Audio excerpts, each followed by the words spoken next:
Ronron adalah seorang pengemudi taksi online. Pekerjaannya ini sudah dilakukannya selama 3 bulan terakhir. Sejak pekerjaannya sebelumnya di sebuah perusahaan tidak dilanjutkan kontraknya.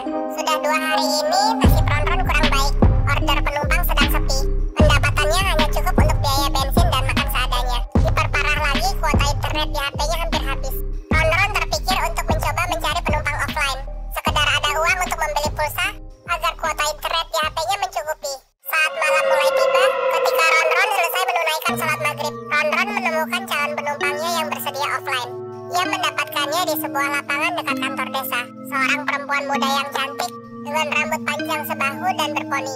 Ia minta diantarkan Ronron ke sebuah alamat. Ronron kurang tahu alamat yang dituju itu arahnya kemana, karena GPS pada Google Maps HP-nya